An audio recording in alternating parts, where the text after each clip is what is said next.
J'enchaîne avec des auteurs bien vivants, Jacques de Guibon. Bonjour Richard. Et un éditeur encore plus vivant, si j'ose dire, Thibaut Dary, des éditions Aussi du vivant Triomphe. en tout cas, bonjour. Voilà. Je vous ai convoqué aujourd'hui, je vous ai invité aujourd'hui, je vous ai supplié de venir aujourd'hui pour nous parler d'un livre absolument remarquable, qui est une bande dessinée consacrée à l'épopée de la Sainte Tunique du Christ. Alors pourquoi est-ce que c'est un livre remarquable ? D'abord, c'est votre première bande dessinée, Jacques de Guibon. Oui, et j'en suis très ravi et honoré. Voilà. Et Thibaut Dary, c'est une bande dessinée avec une auteure, Julie Ducoudray, qui n'est pas un grand nom de la bande dessinée, qui est un nouveau nom de la bande dessinée, dont on espère qu'il va devenir grand. Exactement, une dessinatrice jeune, Julie, qui a fait des études dans le secteur et du dessin et du cinéma, qu'on a eu l'opportunité de rencontrer par l'intermédiaire d'un de nos auteurs, et avec qui on a rapidement souhaité faire un projet. Et l'opportunité, c'était cet album préparé par Jacques sur l'épopée de la Sainte Tunique du Christ. Et on est très heureux, effectivement, d'avoir pu travailler et avec Jacques et avec Julie. Et on espère continuer, bien entendu, longtemps. Alors, ce qu'il y a de remarquable dans cet album, c'est la variété des points de vue, la variété des traitements. Je montre juste cette double page aux auditeurs et surtout aux spectateurs qui nous regardent sur YouTube. Et pour ce qui est des auditeurs, ils vont être obligés de nous entendre la décrire. Et d'ailleurs, Jacques de Guibon, c'est exactement comme ça que vous avez travaillé avec Julie Ducoudray. C'est-à-dire, vous lui disiez, voilà, à un moment donné, à Aix-la-Chapelle, le roi, l'empereur dit « Théodrade, ma fille, veut vouer sa vie à Dieu », et vous lui disiez « Il faut que tu le représentes comme ci et comme ça ». Oui, alors j'ai travaillé sous la houlette bienveillante et ferme de Thibaut Dary, mon éditeur qui est ici, qui m'a donc enseigné les rudiments de la bande dessinée. Mais oui, c'est ainsi qu'on travaille. Moi, Julie, j'ai pas eu forcément la joie de la croiser beaucoup, en fait. Donc c'était par l'intermédiaire de Thibaut que ça s'est passé. Et oui, ce travail de scénario, de découpage, c'est vraiment d'écrire case par case, selon le point de vue qu'on veut, les personnages qu'on veut, ce qu'ils vont dire, à quel moment, etc. Donc c'est un travail vraiment très fin et délicat, presque de la dentelle en fait, qui est repris au fur et à mesure. Et Julie a ce génie en fait d'interpréter presque immédiatement les quelques mots qu'on peut écrire pour essayer de décrire une case qui va venir et de les mettre en dessin et puis ensuite en couleur. Parce que évidemment, quand on raconte l'histoire de la Sainte Tunique d'Argenteuil, c'est une bande dessinée historique, mais au fur et à mesure des pages, voilà, Julie décide d'exploser le cadre de la case, et donc on est page 6, et il y a une contre-plongée avec une cavalcade, et l'image se perd sur les marges. Juste en face, il y a une contre-plongée pour le coup, avec quelqu'un qui est vu par en dessous et qui tient un coffret qui est celui qui contient la relique de la Sainte Tunique d'Argenteuil. Et comme ça, au fil des pages, on fait en sorte que ce qui peut paraître être un récit scientifique, historique, au plus près des choses, soit au contraire montré comme une véritable aventure graphique avec de grandes cases gigantesques qui mangent la moitié de la page, et au contraire parfois des documents objectifs comme lorsque un moine est en train d'écrire la relation de la translation. Il y a aussi de temps en temps des guerriers vikings qui débarquent avec un gros plan extrêmement frappant sur la proue d'un drakkar. Ça, ce sont des choses que vous êtes allés chercher. Jacques, vous avez évidemment lu Jean-Christian Petit-Fils et tous ceux qui ont écrit sur la Sainte Tunique d'Argenteuil. J'ai pas lu Jean-Christian Petit-Fils parce qu'en fait on a fait le travail en même temps, c'est-à-dire qu'on a les mêmes sources, c'est-à-dire principalement l'abbé Cario qui est le recteur de la basilique d'Argenteuil actuellement et le grand organisateur des ostensions de la Sainte Tunique qui ont déclenché l'existence de cette bande dessinée et de ce livre de Jean-Christian Petit-Fils, parce que donc cette Sainte Tunique, on va le dire en deux mots, qui est réputée être la tunique d'une seule couture, d'une seule pièce du Christ, que Saint Jean raconte à la fin de l'évangile après la crucifixion, est réputée donc être conservée en France, à Argenteuil, dans la banlieue parisienne aujourd'hui, depuis que l'impératrice de Constantinople l'a offerte à Charlemagne, donc depuis l'an 800 à peu près. Et cette Sainte Tunique qui a eu 1000 péripéties qu'on raconte donc dans cette bande dessinée est toujours à Argenteuil et va être va subir une ostension, c'est-à-dire va être montrée aux fidèles après Pâques 2025, là, pour célébrer pour le jubilé universel de l'Église catholique. Elle a déjà eu une ostension en 2016 qui avait eu un grand succès, à laquelle Thibaut avait participé avec donc l'abbé Cario, le recteur. Et donc c'est pour ça qu'on a voulu faire cette bande dessinée pour raconter cette histoire et attirer notamment les fidèles qui voudraient aller la contempler. Et pourquoi est-ce que je racontais tout ça? Mais c'est passionnant. Ah oui, non, c'est parce que voilà, vous parliez des sources. En fait, oui, il y a un livre de Le Quéré, du Père Le Quéré, Le Quéré, voilà, qui a quelques décennies, qui raconte toute cette histoire, qui résume tout. Mais sinon, il y a assez peu de sources récentes, en tout cas, sur la Sainte Tunique. Donc, il a fallu aller en chercher des plus anciennes, qui sont parfois légendaires, qui sont des beaux récits, souvent comme autour de ces reliques, et essayer de mettre tout ça en ordre et surtout d'en faire une aventure, c'est-à-dire vraiment de raconter comment, depuis la mort du Christ au Golgotha jusqu'en 2025, cette tunique a traversé les espaces, les temps, les civilisations, les empires, les royaumes et les républiques pour arriver jusqu'à nous, en fait, et être encore cet objet qu'on peut voir aujourd'hui. Voilà.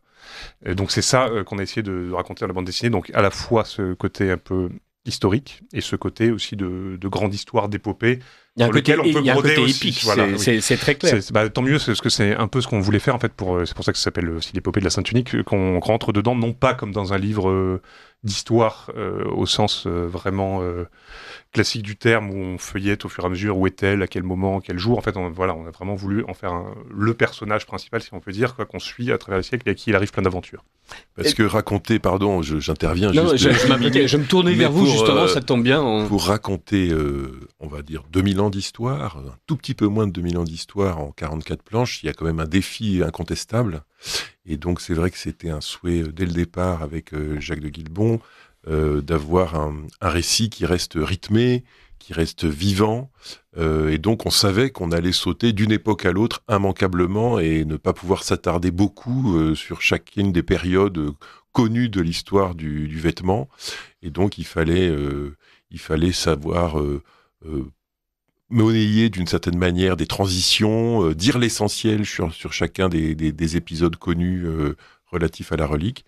Et voilà, grâce au travail de Jacques, c'est très réussi. Et donc c'est, en tout cas à nos yeux, un beau récit vivant dans lequel on apprend plein de choses et dans lequel on s'ennuie pas. Alors Thibaut, c'est grâce au travail de Jacques, mais c'est aussi grâce à votre travail. C'est vous, en tant qu'éditeur, qui avez décidé de passer commande.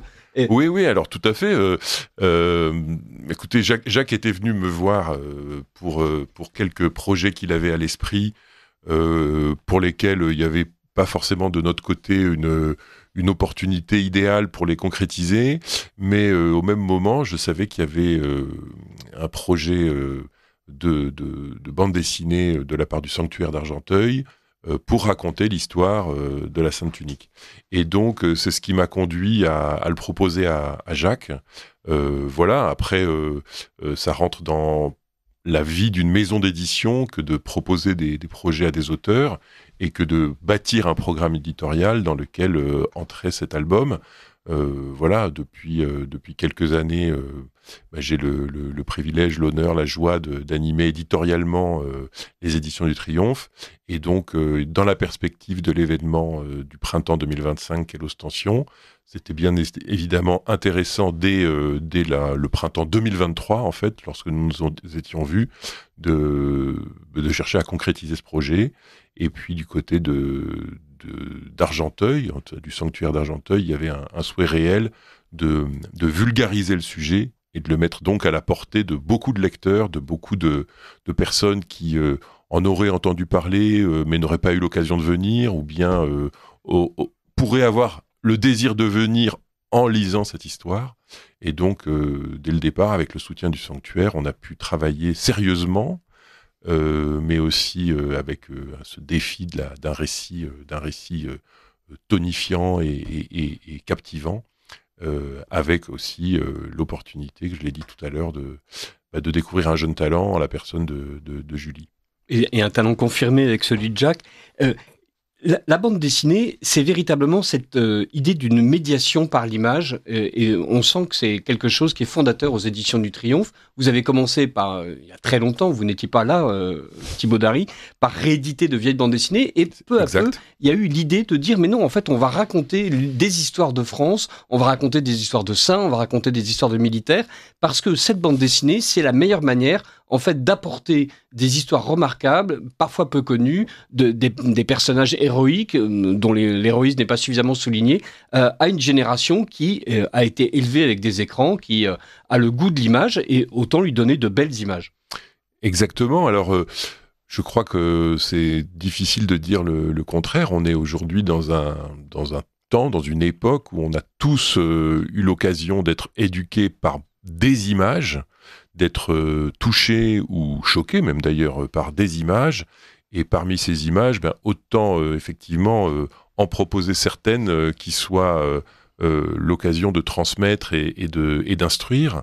Alors, la bande dessinée aux éditions du Triomphe, vous l'avez dit vous-même, était au départ une bande dessinée de réédition, de classiques un peu perdus et devenus introuvables. Mais il n'y avait pas de raison de s'interdire de créer en effet des albums nouveaux et de proposer des sujets nouveaux. Il y a quelques années, pour revenir sur le sujet de la Sainte Tunique, on n'avait quasiment aucun support textuel ou visuel qui permettait de savoir ce qu'était la Sainte Tunique d'Argenteuil. Il y a une vingtaine d'années, honnêtement, ou peut-être une quinzaine d'années même, il y avait vraiment pas grand-chose. Il y avait quelques livres très anciens, il y avait quelques photos un peu moches qui traînaient sur le web. Enfin, franchement, c'était pauvre, quoi. Et donc, dans une démarche, effectivement, de communication, de médiatisation, de vulgarisation d'un sujet, la bande dessinée occupe une place qui peut être tout à fait précieuse. Moi, je crois qu'il y a beaucoup à gagner à lire certainement le livre du Père Le Quéré, le livre de Jean-Christian Petit-Fils, mais je ne suis pas certain que tous ceux qui devraient le lire le feront, en fait. En revanche, je suis à peu près certain que une bande dessinée aidera beaucoup de personnes à découvrir ce sujet. Et puis, ils feront l'économie, ce sera leur choix, de lire un livre au noir un peu plus complet. Mais ils auront au moins découvert l'essentiel. Vous savez, la bande dessinée, c'est un art que moi je qualifie volontiers de mineur, un art mineur, mais ça n'est pas un art minable.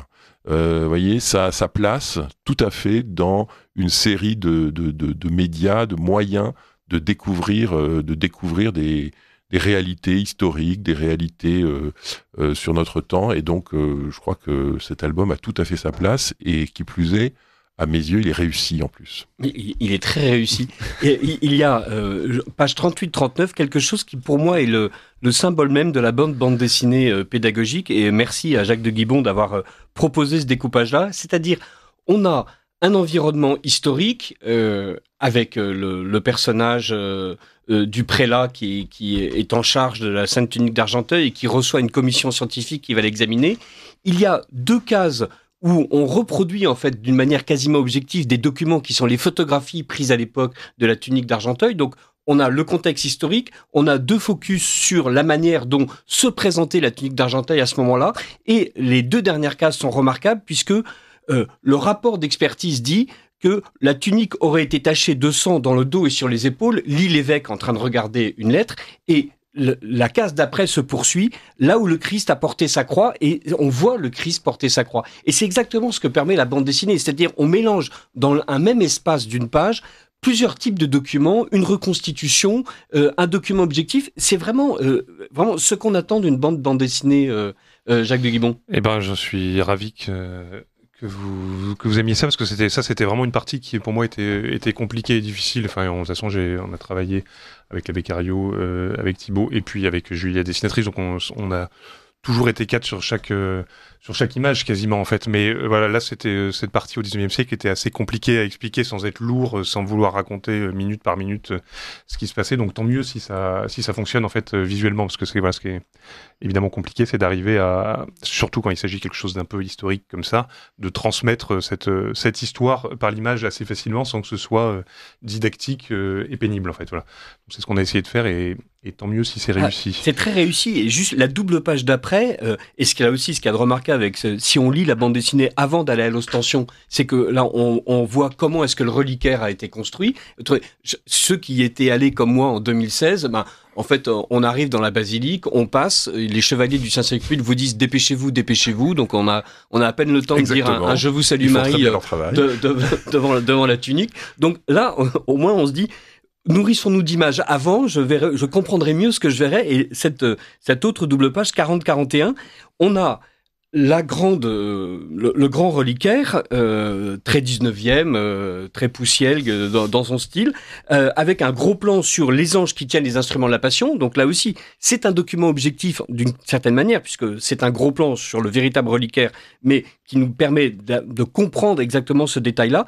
Juste en dessous, il y a le Christ qui effectivement est crucifié. Donc ces anges de laiton doré en train de tenir la croix, les clous, sont superposés à un homme en train de se faire réellement flageller, crucifié, martyrisé. Donc on voit ce que l'orfèvre représente renvoie à une réalité bien plus terrible. Et comme ça, on est ensuite amené vers cette sainte tunique qui aujourd'hui d'ailleurs est brune, brûlée, tachée, parce que il y a eu des vicissitudes absolument incroyables. C'est ça qui était aussi compliqué, c'est que c'est pas un vêtement ou un objet glorieux, on peut dire, la sainte tunique. C'est pas comme le Saint-Suaire dont tout le monde a l'image en tête et qui est vraiment un archétype. C'est un morceau de tissu qui continue à être supplicié, si on peut dire, pendant les 2000 ans suivant la mort du Christ. Et donc ce qu'il en reste aujourd'hui, c'est une loque d'une certaine façon, en fait, voilà, vraiment que des religieuses ou des prêtres ont cherché à préserver, mais qui a été découpée à la Révolution française, ce qui est absurde pour une tunique d'une seule couture, en fait, voilà, qui a été rapiécée, qui a brûlé, qui a été abîmée, qui est pleine de sang, en fait, qui a été enterrée, dans lequel elle est restée plusieurs années dans la terre, enfin, c'est voilà. Qui a été volée au XXe siècle. Oui, qui a été volée. Alors ça, on laisse au lecteur découvrir une aventure inédite qui s'est passée dans les années 80 et que l'abbé Cariou vient de révéler à l'humanité, voilà, qui pourra découvrir là-dedans. Donc elle a été volée puis retrouvée, vous verrez comment. Donc c'est vraiment, oui, l'objet du supplice qui continue de subir les vicissitudes du temps. Donc c'était difficile aussi, et là Julie Ducoudray était merveilleuse là-dessus, d'arriver à dessiner ce morceau de tissu, en fait, aussi abîmé au fur et à mesure du temps, quoi. Et puis j'ajoute que c'était difficile d'autant plus que on n'a pas ressorti la tunique rien que pour nous, vous voyez. Oui. Enfin, je veux dire, ni moi, ni Jacques, ni Julie, la dessinatrice, n'ont eu ce privilège de voir la tunique redépliée pour pouvoir la recopier d'une certaine manière. Donc, il a fallu s'appuyer sur des documents photographiques récents, bien entendu. Alors, on n'en manque pas depuis quelques années, grâce à Dieu. Et puis, bien entendu, derrière, faire preuve d'une forme j'allais dire de génie du dessin ou de génie de la simplification ou de la représentation en tout cas pour se contenter de ce qu'on avait comme source et raconter cette histoire. Moi je trouve, et vous citiez la page 40, que Julie a fait un travail merveilleux effectivement, notamment sur cette page où on a ce discours qui mélange les époques, comme une voix off qui raconte la passion du Christ et en même temps qui raconte l'édification de ce grand reliquaire avec des phrases d'évangile. Enfin, c'était un désir de Jacques et là je trouve qu'il a eu une excellente idée de perler le récit de rappel de ces moments de la passion du Christ où la tunique est portée et où finalement l'expérience de la mise à mort est vécue, racontée, détaillée, et du don de sa vie pour l'humanité. Donc je trouve ça vraiment effectivement très réussi et c'est pour moi une des plus belles planches, si ce n'est la plus belle de l'album d'ailleurs. Bon, je suis heureux d'avoir été un lecteur attentif. Voilà. Il nous reste presque à peine une minute. Jacques, est-ce que ça vous a donné le goût de vous lancer dans d'autres scénarios ? Ah oui, moi ça m'a vraiment donné le goût. Après, là, ce sera à l'éditeur qui est en face de moi de décider si des choses que je peux lui proposer l'intéressent ou non. Si vous sentez une certaine insistance. Après, je trouve que l'élan, par ailleurs, je vais flatter. Je trouve que l'élan que Thibaut vient de redonner aux éditions du Triomphe, parce qu'il a quand même refait cette maison d'édition récemment. Enfin, ça c'est lui qui pourrait le raconter. Mais notamment, il a refait le logo, il a refait, je trouve, la taille des bandes dessinées, il va chercher des nouveaux dessinateurs, enfin bref, il lui donne un nouvel élan qui, à mon avis, peut dépoussiérer cette maison d'édition honorable, mais qui avait besoin de cet élan nouveau et qui peut-être va nous donner beaucoup de nouveaux projets. La véritable tradition est critique, comme disait je ne sais plus qui. Voilà, l'épopée de la Sainte Tunique du Christ aux éditions du Triomphe, avec Jacques de Guibon à l'écriture, mais au découpage, voilà, et à la mise en scène, puisque ce sont vos indications qui ont guidé Julie Coudray, qui a merveilleusement compris ce que vous disiez. Tout ça guidé et organisé par Thibaut Dary, éditeur aux éditions du Triomphe. Merci mille fois d'avoir été avec nous ce matin. La bande dessinée est en vente et vous pouvez d'ores et déjà l'acquérir. Oui, voilà. C'est ça, j'avais complètement oublié, effectivement. Voilà. C'est une bande dessinée qui est en vente. Vous serez tous les deux à l'Ostension Oui. Voilà. Oui. Et donc entendu. là, pour le coup, quand même... Pas tous les jours, mais on y sera, bien entendu. Et on pourra l'acquérir sur place à Argenteuil, au Sanctuaire, mais elle est déjà en vente là-bas. C'est une coédition ? Non, c'est une édition du Triomphe, mais il y a un soutien, on va dire, logistique de la part du Sanctuaire, bien entendu. Très bien. Eh ben, encore une fois, merci beaucoup Jacques de Guibon, merci Thibaut Dary, et merci Richard. Je recommande l'épopée de la Sainte Tunique du Christ à tous les auditeurs de Radio Courtoisie.